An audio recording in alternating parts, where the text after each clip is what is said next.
ललिता निवास जग्गा प्रकरणमा टिप्पणी लेख्नेलाई मात्रै पक्राउ गरेको भन्दै कर्मचारीहरूको विरोध। ललिता निवास जग्गा प्रकरणमा सरकारी पक्षको दाबी अनुसन्धानका लागि पक्राउ गरिएको हो, गैरकानुनी भन्नु मिल्दैन।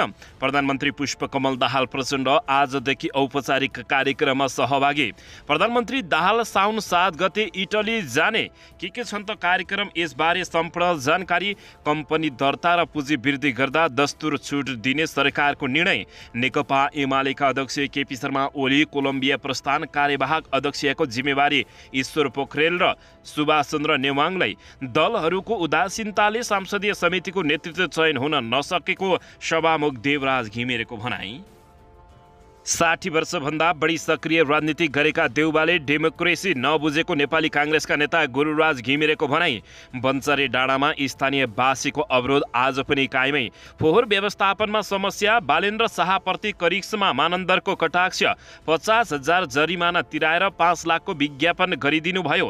सप्तकोशी किनारामा बोलाएर युवतीलाई कुटपिट गर्दै भिडियो सार्वजनिक गर्ने समूहका 3 जना युवती पक्राउ। संसदीय प्रक्रियामा कमजोरी भएको स्वीकार गर्दै रवि लामिछानेले भने गम्भीर विषयलाई विषयान्तर गर्न खोजियो।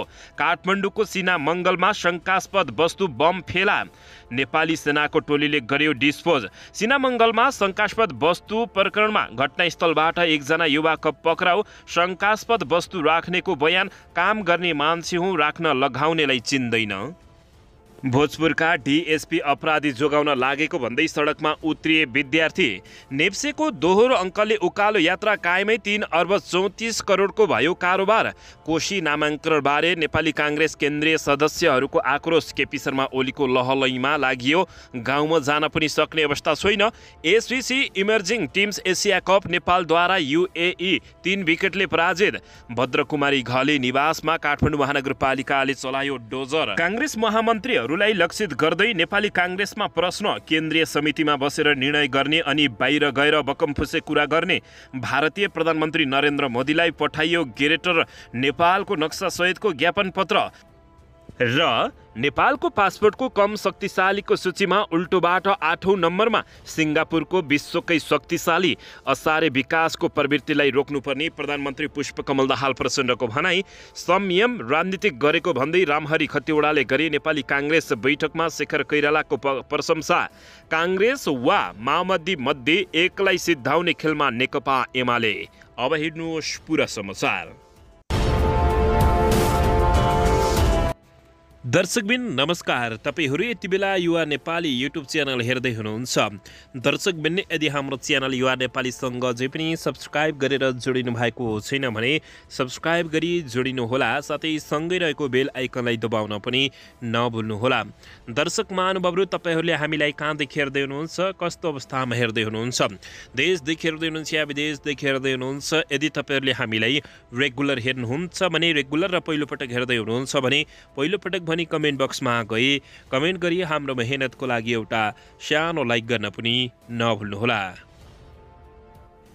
दर्शकबिन नेकपा माओवादी केन्द्रका अध्यक्ष एवं प्रधानमन्त्री पुष्पकमल दाहाल प्रचण्ड आजदेखि औपचारिक कार्यक्रममा सहभागी भएका छन्। पत्नी सीता दाहालको निधनपछि शोकमा रहेका प्रधानमन्त्री पुष्पकमल दाहाल प्रचण्ड अन्ततः आजदेखि औपचारिक कार्यक्रमहरूमा सहभागी भएका हुन्। दाहाल आज बिहान अखिल क्रान्तिकारीको संयोजन कीर्तिपुरमा आयोजना गरेको बृहत वृक्षारोपण कार्यक्रममा सहभागी भएका छन्। त्यसपछि प्रधानमन्त्री पुष्पकमल दाहाल प्रचण्ड बुढी गण्डकी जलविद्युत आयोजनाको फिल्ड कार्यालय उद्घाटन गर्न आजै गोर्खा पुगेका छन्। दर्शक महानुभावहरू, अन्ततः प्रधानमन्त्री पुष्पकमल दाहाल प्रचण्ड आजैदेखि औपचारिक कार्यक्रममा सहभागी भएका छन्। दर्शकबिन यता प्रधानमन्त्री पुष्पकमल दाहाल प्रचण्ड साउन 7 गते इटली जाने भएका छन्। बुधबार बसेको मन्त्री परिषदको बैठकले प्रधानमन्त्री प्रचण्डको भ्रमण स्वीकृत गरेको छ। संयुक्त राष्ट्र सङ्घको खाद्य तथा कृषि सङ्गठनको मुख्यालय इटलीमा आयोजना हुने युनाइटेड नेसन फुड सिस्टम 2023 स्कटिङ मेमेन्टमा सहभागी हुन प्रधानमन्त्री पुष्पकमल दाहाल प्रचण्ड नेतृत्वको प्रतिनिधि मण्डल जान लागेको हो। प्रधानमन्त्री प्रचण्ड साउन 7 गते बेलुका इटली प्रस्थान गर्ने र 1 हप्तापछि फर्किने बालुवाटार स्रोतले जानकारी दिएको छ। प्रतिनिधि मण्डलमा कृषि तथा पशुपक्षी विकास मन्त्री बेदुराम भुषाल समेत सहभागी हुने जानकारी प्राप्त भएको छ। दर्शकबिन यसैबीच यता नेकपा एमालेका अध्यक्ष एवं पूर्व प्रधानमन्त्री केपी शर्मा ओली कम्बोडिया प्रस्थान गरेका छन्। कम्बोडियामा हुन गइरहेको निर्वाचन पर्यवेक्षणका लागि केपी शर्मा ओली मङ्गलबार राति त्यसतर्फ प्रस्थान गरेका हुन्। केपी शर्मा ओलीको भ्रमण दलमा पत्नी राधिका साक्य र उपमहासचिव विष्णु रिमाल समेत रहेका छन्। कम्बोडिया प्रस्थान गर्नु अघि केपी शर्मा ओलीले पार्टीको कार्यवाहक अध्यक्षको जिम्मेवारी वरिष्ठ उपाध्यक्ष ईश्वर पोखरेललाई र संसदीय दलको नेताको जिम्मेवारी उपाध्यक्ष सुभाष चन्द्र नेमाङलाई दिएको उनको सचिवालयले जानकारी दिएको छ। दर्शकबिन यसैबीच यता काठमाडौँको सिनामङ्गलमा शङ्कास्पद वस्तु बम फेला परेको छ। सिनामङ्गलमा शङ्कास्पद वस्तु प्रकरणमा घटनास्थलबाट एकजना युवा पक्राउ परेका छन् भने शङ्कास्पद वस्तु राख्नेले बयान दिएका छन्। दर्शकबिन शङ्कास्पद वस्तु राख्नेले बयान दिँदै काम गर्ने मान्छे हो, राख्न लगाउनेलाई चिन्दिन भनेका छन्। काठमाडौँको सिनामङ्गलमा शङ्कास्पद वस्तु राखेको आरोपमा प्रहरीले रौतहट घर भएका खाजयन्ती पासवानलाई पक्राउ गरेको छ। रौतहटको माधव नारायण नगरपालिका वडा नम्बर 8 घर भएका पासवान सिनामङ्गल स्थित सुकुम्बासी बस्तीमा बस्छन्। पासवानलाई घटनास्थलबाट पक्राउ गरिएको जिल्ला प्रहरी परिसर काठमाडौँका सूचना अधिकारी एसपी सीताराम रिजालले जानकारी दिए। दर्शकबिन खोटाङ हलेसी ज्वेलर्स अगाडि शङ्कास्पद वस्तु राखेको आरोपमा पक्राउ परेका पासवानले आफूलाई मोबाइल दिएर कसैले राख्न लगाएको बयान दिएका छन्। पक्राउपछि प्रहरीसँग उनले भनेका छन्, राख्न लगाउने मान्छेलाई चिन्दिन, नेपाली मान्छे हो, शङ्कास्पद वस्तु दिनेले त्यहाँ राख भनेपछि आफूले राखेको उनले बताएका छन्। शङ्कास्पद वस्तु राखेपछि उनी घटनास्थलमा नै बसेर रमिता हेरिरहेका थिए। अनुसन्धान अधिकृतले उनलाई सीसीटीभी फुटेजको आधारमा पक्राउ गरेका हुन् भने प्रहरीहरूसँग को बयानमा उनले भनेका छन्, म काम गर्ने मान्छे हो। घटनास्थलमा नेपाल क्रान्तिकारी पार्टीको पर्चा भेटिएको छ। पर्चामा लेखिएको छ, खोटाङ हलेसी ज्वेलर्सको साउजी, हाम्रो पार्टी नेपाल उत्थान क्रान्तिकारी पार्टीलाई सपोर्ट गर्नुहोस्। तपाईँको सहयोगले हाम्रो देश र जनतालाई ठूलो प्रगति हुनेछ भन्ने आशा हो। यहाँ आरडीएक्स बारुदको बम राखिएको छ, सावधान रहनुहोला। नेपाली सेनाले शङ्कास्पद वस्तु डिस्पोज गरिसकेको छ। दर्शकबिन यसैबीच यता ग्रेटर नेपाल राष्ट्रवादी मोर्चाले भारतीय प्रधानमन्त्री नरेन्द्र मोदीलाई ग्रेटर नेपालको नक्सा सहितको ज्ञापन पत्र पठाएको छ। भारतले आफ्नो संसद भवनमा अखण्ड भारतको नक्सा राखेको जवाफमा मोर्चाले ग्रेटर नेपालको नक्सा दूतावास मार्फत पठाएको हो। गत मे महिनाको 28 तारिकमा मोदीले नवनिर्मित उद्घाटन गरेको नयाँ संसद भवनमा अखण्ड भारतको नक्सा राखिदिएपछि नेपालमा तीव्र विरोध भएको छ। तत्कालीन ग्रेटर ब्रिटेनको सांसदले 77 वर्ष अघि सन् 1947 जुलाई 18 मा इन्डिपेन्डेन्स एक्ट पारित गरेको सन्दर्भलाई स्मरण गर्दै भारतीय प्रधानमन्त्री नरेन्द्र मोदीलाई पत्र पठाइएको मोर्चाले जानकारी दिएको छ। 5 बुँदे ज्ञापन पत्रमा भारतको राजनीतिक नक्सामा सम्राट अशोकको साम्राज्यको राजनीतिक मानव चित्र राखेर त्यसलाई सांस्कृतिक नक्सा भन्नु झुट सिवाय केही नभएको समेत उल्लेख गरिएको छ। इन्डियाको संसद भवनमा अखण्ड भारतको राजनीतिक नक्सा राखेको प्रतिक्रिया स्वरूप नेपालमा ग्रेटर नेपालको नक्सा राख्नु छोटी मुह बढी बात होइन, बरु यो जनतालाई त्यस्तै हो मोर्चाले भनेको छ। जस्तालाई त्यस्तै हो। ग्रेटर नेपालको नक्सा अखण्ड भारतको नक्सा विरुद्धको प्रतिक्रियामा मात्र होइन, इन्डियाको ज्यादती विरुद्धको नैतिक लडाई पनि हो। अखण्ड भारत कति प्रतिशत यथार्थ हो छलफलको विषय हुन सक्छ, तर ग्रेटर नेपाल 100% यथार्थ हो, ग्रेटर नेपालका मोर्चाले बताएको छ। अखण्ड भारतको नक्सा राखेर ग्रेटर नेपाललाई व्यापक र विस्तृत गर्ने भूमिका पटक पटक खेलेको भन्दै मोर्चाका अध्यक्ष फणीन्द्र नेपालले भारतीय प्रधानमन्त्री नरेन्द्र मोदीलाई धन्यवाद समेत दिएका छन्।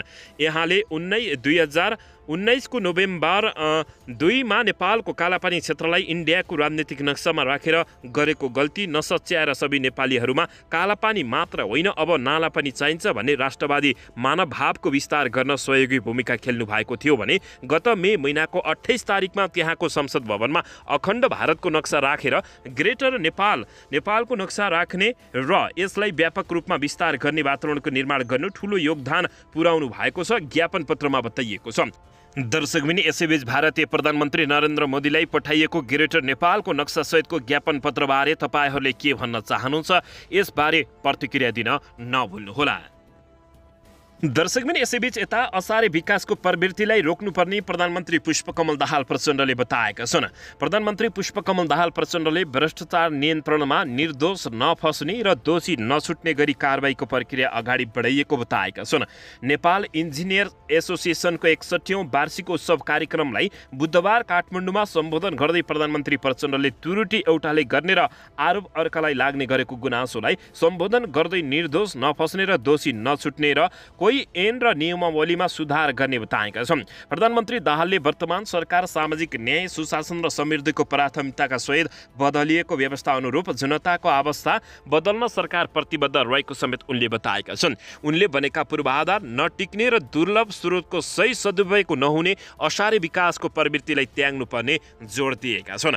हरेक वर्ष ल्याइने बजेटमा उल्लेख भएका विकास योजनाहरू समयमा नै सुरु गरेर समयमा नै निर्धारित बजेटको सीमाभित्र रहेर गुणस्तरीय रूपमा सम्पन्न गर्ने उपायको खोजीको पहल गर्न इन्जिनियरहरूको भूमिका अपरिहार्य रहेको प्रधानमन्त्री पुष्पकमल दाहाल प्रचण्डको भनाइरहेको छ। विकासका लागि सरकारसँग स्रोत कम रहनेले निजी क्षेत्रको लगानी आवश्यक रहेको भन्दै प्रधानमन्त्री दाहालले अतिरिक्त राजस्व तथा लगानी बढ्ने र आर्थिक अवस्थामा सुधार ल्याउन आफू लागि परिरहेको समेत धारणा व्यक्त प्रधानमन्त्री पुष्पकमल दाहाल प्रचण्डले गरेका छन्। दर्शकबिन यसैबीच यता ललिता निवास जग्गा प्रकरणमा टिप्पणी लेख्नेलाई मात्रै पक्राउ गरेको भन्दै कर्मचारीहरूले विरोध जनाएका छन्। ललिता निवास जग्गा प्रकरणमा निर्णयकर्तालाई उन्मुक्ति दिएर तल्लो तहका कर्मचारीहरूलाई मात्रै अनुसन्धानका नाममा पक्राउ गरिएको भन्दै निजामती कर्मचारीहरूले विरोध अभियान सुरु गरेका छन्। निजामती सेवा संरक्षण समूह बनाएर उनीहरूले विरोध अभियान सुचारू गरेका हुन्। ललिता निवास जग्गा प्रकरणमा अनियमितता प्रकरणमा निर्णय प्रक्रियामा कुनै पनि भूमिका नहुने तल्लो तहका कर्मचारीहरूलाई फसाइएको उनीहरूको आरोप रहेको छ। निर्णयकर्तालाई कारबाहीको दायरामा नल्याउने तर राय राख्ने, शाखा अधिकृत कार्यालयको नक्सा ट्रेस्ट प्रमाणित गर्ने, अमिन र कार्यालयको विवरण लेखी पठाउने खरिदार लगायतलाई धरपकड र पक्राउ गरिएको भन्दै समूहले आफ्नो ध्यान आकर्षण भएको जनाएको छ। सञ्चार तथा सूचना प्रविधि सचिव कृष्ण बहादुर राउत 24 असारमा त्रिभुवन विमानस्थलबाट विराटनगर जाँदै गर्दा पक्राउ परिएका थिए। जहाजमा चढ्ने तर्खरमा रहेका सचिव राउत 81 गिरफ्तार परे। प्रहरीको केन्द्रीय अनुसन्धान ब्युरो सीआईबीबाट ललिता निवासमा जग्गा प्रकरणमा नाममा मुछिएका राउतलाई विमानस्थलबाट पक्राउ गर्नुमा उनी विराटनगरबाट भारत जान र भाग्न लागेको चर्चा चलेको थियो। त्यसमा सचिव राउतले दिएको जवाब त अहिलेसम्म सार्वजनिक भएको छैन भन्दै उनीहरूले आपत्ति जनाएका हुन्।